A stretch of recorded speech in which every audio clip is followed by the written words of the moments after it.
வணக்கம் ஜோதிட நண்பர்களே.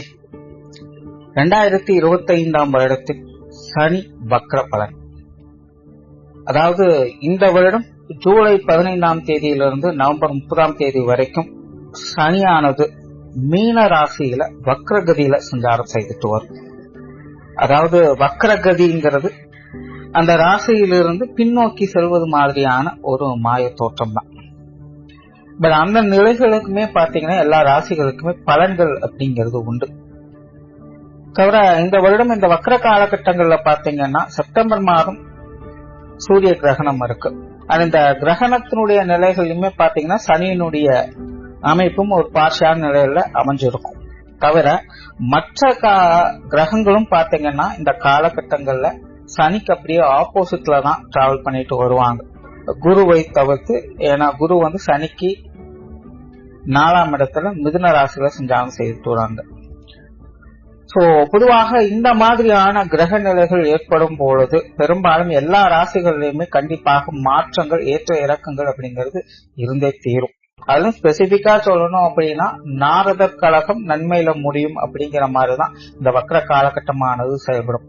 கண்டிப்பா ஏறக்குறைய 5.5 மாத காலகட்டங்கள் இந்த வக்ர நிலை செயல்படுது அப்படின்னா முதல் 3 மாதங்கள் அப்படிங்கிறது நிறைய சங்கடங்கள், பிரச்சனைகள் அப்படிங்கிறது நிச்சயமாக இருந்தே தீரும். கடைசி 2.5 மாதங்கள் அப்படிங்கிறது அந்த பிரச்சனைகளுக்கு சொல்யூஷன் அப்படிங்கிறது கிடைக்கும்.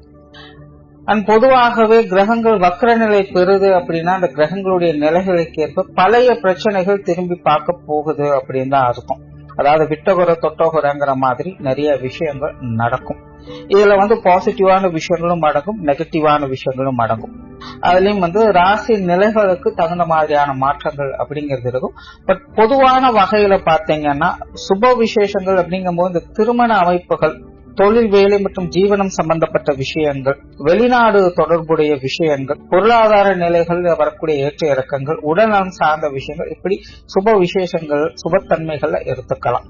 அதுவே அசுப நிலைகள் அப்படின்னு பார்க்கும் பொழுது சண்டை சச்சரவுகள், கடன் சம்பந்தப்பட்ட விஷயங்கள், விரோதங்கள், உடல் பலவீனம், பிரிவுகள் போன்ற விஷயங்களையும் இது குறிக்கும். சோ இப்படி இது பாசிட்டிவான நிலைகளும் செயல்படும், நெகட்டிவான நிலைகளும் இது செயல்படும். அந்த வகையில உங்களுடைய ராசிக்கு என்ன மாதிரியான பலன்கள் கொடுக்கும் அப்படிங்கறத பத்தி தான் இந்த பதிவுல பார்க்க போறோம். கும்பராசி. கும்பராசிக்கு ராசிக்கு 2ஆம் இடத்துல அடுத்த 5 மாத காலகட்டங்களுக்கு சனியானது வக்ரகதியில செயல்பட்டு வரும்.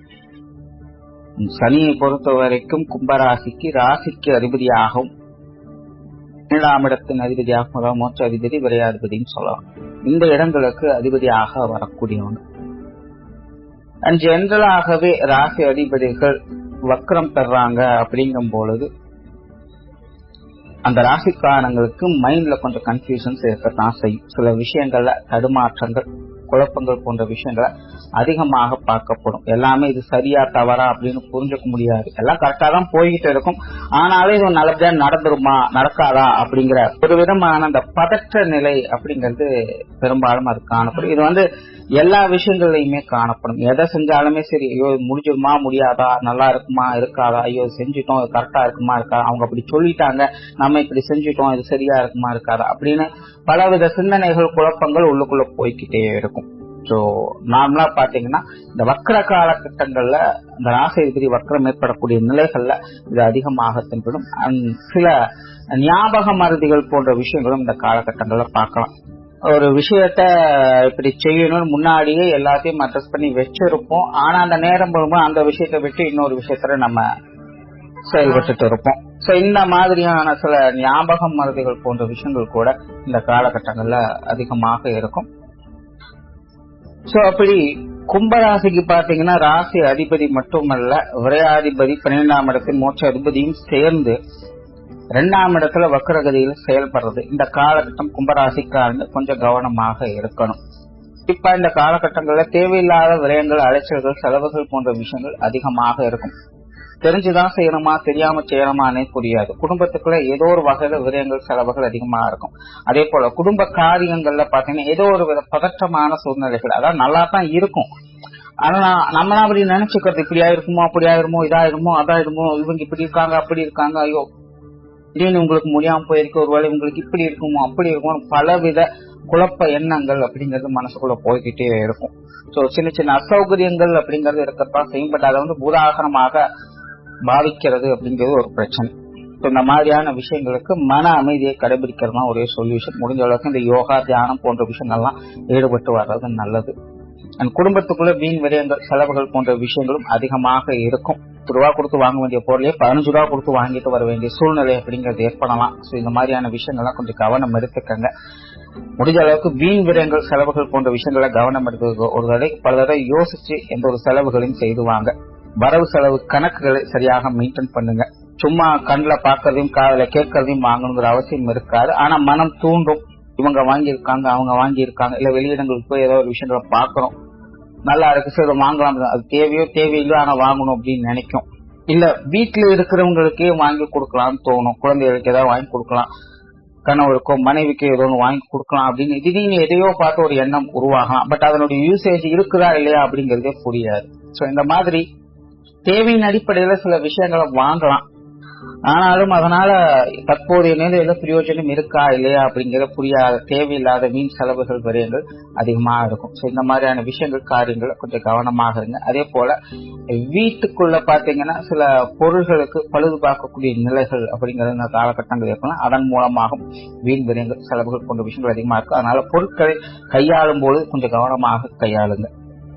முடிஞ்ச அளவுக்கு இந்த காலகட்டங்களில் எந்த ஒரு வாக்குறுதிகளையும் மற்றவங்களுக்கு கொடுத்துறாருங்க. கூட இருக்கிறவங்களுக்கும் சரி, வேலை செய்யக்கூடிய இடங்களை சரி, நான் இதை பார்த்துக்கிறேன், நான் அதை செஞ்சுக்கிறேன் அப்படின்னாலாம் அசால்ட்டா எதையும் சொல்லிடாதீங்க. இது வந்து கொஞ்சம் சங்கடத்தை ஏற்படுத்தலாம். அதாவது அந்த நேரத்துக்கு அது சரியா இருக்கிற மாதிரி தோணலாம். ஆனா நேரம் நெருங்க காலம் கூட கூட பாத்தீங்கன்னா ஏதோ ஒரு சங்கடங்கள் நம்மளையும் மீறி ரொம்பவுமே அது அலைச்சலை ஏற்படுத்திடும். ரொம்பவுமே சிரமப்பட்டு அலைச்சலோடு தான் அந்த விஷயங்களை செய்து முடிக்க வேண்டிய கட்டாயம் ஏற்படும்.